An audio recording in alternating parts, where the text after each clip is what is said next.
Hey, faithful listener. Thanks for tuning in to the P40 Ministries Daily Podcast. This podcast is dedicated to helping you grow spiritually so you can grow personally. Let's grow together by building a consistent Bible reading routine. This is Jen, your host, and today we will be discussing the book of Exodus.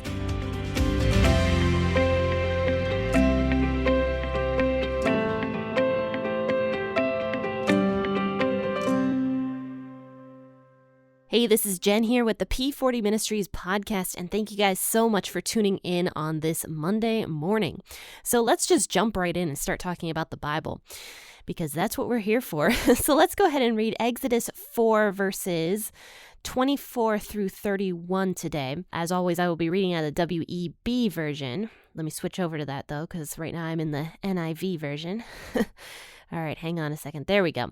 So let's go ahead and read verses 24 through 31 of Exodus chapter 4. But of course, faithful listeners, you should read out of whatever version you prefer to read out of, whatever that might be. And let me know what your guys' favorite versions of the Bible are. I personally love the WEB version, the NIV version, and the NLT version, and also the AMP version.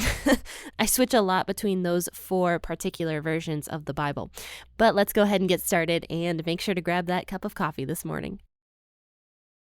On the way at a lodging place, Yahweh met Moses and wanted to kill him. Then Zipporah took a flint and cut off the foreskin of her son and cast it at his feet. And she said, "Surely you are a bridegroom of blood to me." So he let him alone. Then she said, "You are a bridegroom of blood because of the circumcision." Yahweh said to Aaron, "Go into the wilderness to meet Moses." He went and met him on God's mountain and kissed him. Moses told Aaron all of Yahweh's words with which he had sent him, and all the signs with which he had instructed him. Moses and Aaron went and gathered together all the elders of the children of Israel. Aaron spoke all the words which Yahweh had spoken to Moses and did the signs in the sight of the people. The people believed, and when they heard that Yahweh had visited the children of Israel and that he had seen their affliction, then they bowed their heads and worshipped. Well, that escalated quickly. 1 minute Moses is being God's chosen guy to go and lead the people out of Israel, and the next minute God is coming down to Moses to kill him, which is what we learn about in verse 24 here. And this seemingly comes from nowhere, because we saw that God was talking with Moses and sending Moses, and almost seemed like, Moses was this chosen person to go and lead the people out of Israel. But now it says that after Moses had taken his family with him to go back to Egypt, all of a sudden they're at this lodging place and God comes to meet Moses to actually kill him. So something had gone on in between this time, whatever it might be. Most people speculate that what had happened here was that Moses had not performed the circumcision that God had told the Israelite people to perform on their sons. Zipporah was not an Israelite woman, and Zipporah was Moses' wife. Zipporah very likely thought that circumcision was a grotesque thing and didn't want to perform the circumcision on her sons. But God had commanded it of all Israelite children. It was something that was meant to be done. It was, in fact, a covenant towards the people to show that these people were different. Israelite people were different from all the other nations of the world. And circumcision was the way that God was showing his people being different and being called to be his people. And we learned about circumcision a long time ago. We talked about it quite a while back when we were discussing the very first covenant with Abraham back in Genesis. And I want to say that was probably in Genesis 20-ish or so, maybe earlier than that we were discussing the circumcision and why it was an important thing for the Israelite people to do. So basically, God confronts Moses in the strongest way possible because Moses was not obeying God with his sons. At this point, Moses probably had 2 sons. We know that he had one, but the Bible later on talks about another son. Perhaps it was this son that did not have the circumcision, the younger one. But one way or the other, this little boy was not circumcised, and God was upset at Moses for not obeying him. Because we see that God was already kind of irritated at Moses on the mountain. So maybe this was kind of like, you better do this, Moses, because I'm getting sick and tired of all your unbelief. But one way or the other, God comes down to confront Moses. And at this point, Zipporah gets angry and salty. So she just does the circumcision on her own. It says here that she took a knife, a flint knife, and cut off the foreskin of her son and cast the foreskin, or threw it, at Moses's feet. And then she says this, she says, "Surely you are a bridegroom of blood to me," which basically is an old-fashioned way of saying, you're a bloody groom. Zipporah is likely very upset about everything that is happening here. She's mad about the entire circumcision thing. She probably didn't want to do it in the first place, and maybe was very open with Moses that she didn't like the idea of circumcision. But whatever happened here, God was very clear with Moses that he wanted this circumcision complete, and maybe there was some arguing happening here. Kind of, I think, almost like how Jacob was arguing with God and wrestled with God, and God actually dislocated Jacob's hip because of the fighting that was going on between Jacob and God. To me, it almost seems like the people that God chooses, he comes down to them, like on their level a lot of times. He did that with Abraham. He came and visited Abraham, and Abraham actually made steaks for him.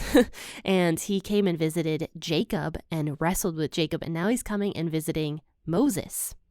And maybe not wrestling with Moses, but perhaps arguing with him over this ceremonial ritual that the Israelites were supposed to complete.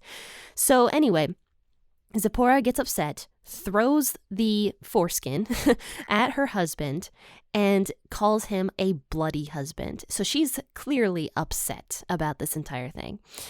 And at this point, God actually leaves. He leaves Moses and Zipporah alone, because even though they may not have obeyed him originally, they did in fact obey him in the harshest way possible, but they did in fact obey God. So God at this point leaves. He's no longer going to kill Moses. He no longer confronts them. He leaves because it happened. And you know, none of this really should have happened. If Moses would have just performed the ritual the way it should have been performed in a safe manner, and Zipporah shouldn't have done it the way she did it either. It should never have happened that way. That was not safe. That was not cleanly. That was not good for their son. It was not good at all. If this never would have happened, God wouldn't have confronted Moses in the first place as harshly as God confronted Moses. Anyway, God leaves, and after this, Zipporah kind of yells at Moses, and she's just like, "You bloody disgusting husband," in a sense, is kind of what she's saying to him. She says, "You are a bridegroom of blood because of the circumcision," is what she says to Moses here. Now, we actually know from later on in the Bible, we'll learn about this later, that Moses actually sent Zipporah and his sons home at one point. They probably didn't go into Egypt with him. Moses likely sent Zipporah and his sons home, and we'll learn about that later, several chapters in the future. And of course, later on, he is reunited with his wife and his sons. At this point, a lot of people think that this is when Moses sent Zipporah and the sons home. Because firstly, it was a dangerous task, everything Moses was doing. Secondly, he didn't need to have to worry about his family with this great task that God had given him. And thirdly, he was arguing with Zipporah. So likely Zipporah went home and stayed in Midian during all of this. And we'll learn more about that later. And she and him get reunited later on after Moses performs his big tasks. So after this, it says here in verse 27 that Yahweh says to Aaron, "Go into the wilderness to meet Moses."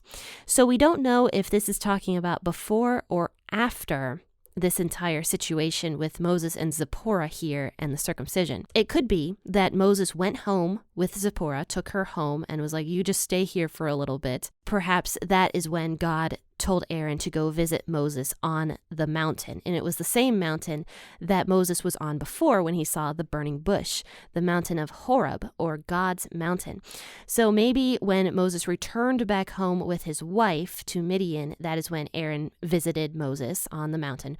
Or this could have happened beforehand, because it doesn't say that it didn't. This could be out of order. It could have happened several weeks beforehand when Moses was talking with God on the mountain. We don't know. But one way or the other, God tells Aaron to go visit Moses. So Aaron actually traveled out to Midian to visit Moses. And it says that Aaron went and met Moses on God's mountain, Horeb, and kissed Moses. So, of course, they knew each other. Aaron was Moses' older brother, and we know that Moses did live with his family for some time before he became a prince of Egypt. So Aaron and Moses were probably acquainted. Perhaps they didn't know each other super well, but perhaps they did have enough of a relationship that they visited each other on occasion or something like that. But it is pretty clear here that Aaron knew about Moses and Moses knew about Aaron. They weren't unknowledgeable about each other. So Aaron and Moses are embracing. They're excited to see each other again after many, many years of Moses living in Midian. And it says here that Moses and Aaron talked together about everything that God had said to Moses on that particular mountain. Moses is telling Aaron all about what God said and all about the signs and the wonders that are going to happen and how they are supposed to return back to Egypt to free the people and to bring them into the desert to worship God and everything like that. And that's what they did. Moses and Aaron return to Egypt. And it says that Moses showed the people all the signs and wonders that Yahweh had performed to Moses on that mountain. And it says here that the people believed in verse 31. The people believed. You know, Moses' fears on that mountain were completely unfounded. God had already told Moses the people were going to believe, and here they are believing. The people did, in fact, believe, and Moses had no reason to make that excuse or to be afraid or to doubt God. But anyway, the people, it says, believed in verse 31, and when they heard that Yahweh had visited Moses and the children of Israel, and that he had heard their affliction and seen how upset they were and how their taskmasters were treating them and just all that terrible stuff, it says that they were happy and they worshiped God. And that is the end of this particular chapter of Exodus chapter 4. So join me tomorrow for an episode out of the New Testament, and we will be talking about Matthew chapter 26. We're going to start getting into some pretty heavy stuff in Matthew here as we start learning about Jesus's crucifixion and resurrection. And that is coming up in the next couple chapters or so. So join me tomorrow to discuss some of that stuff. But friends and faithful listeners, I hope that you are blessed, and I am praying for each and every one of you guys. That is something new that I have been doing. I've been trying to pray before every single episode about all of you guys. And yes, I should have been doing that a long time ago. And I did do it on occasion, but I am trying to remember to do it every single day before I start an episode, and even sometimes during the episode. But I do have one announcement before we conclude here is the podcast episodes are actually available now on my website. So you can go to www.p40ministries.com/listen, I believe, and you can look at every single podcast episode that P40 Ministries has done and the new ones that are coming out. So if you ever miss an episode, or if you want to share the episodes with somebody, you can just share them my website. It's pretty convenient and pretty easy. And I will drop a link to that in the bio of this podcast episode so you can take a look at that. But friends and faithful listeners, have a blessed Monday afternoon. Happy listening, and God bless.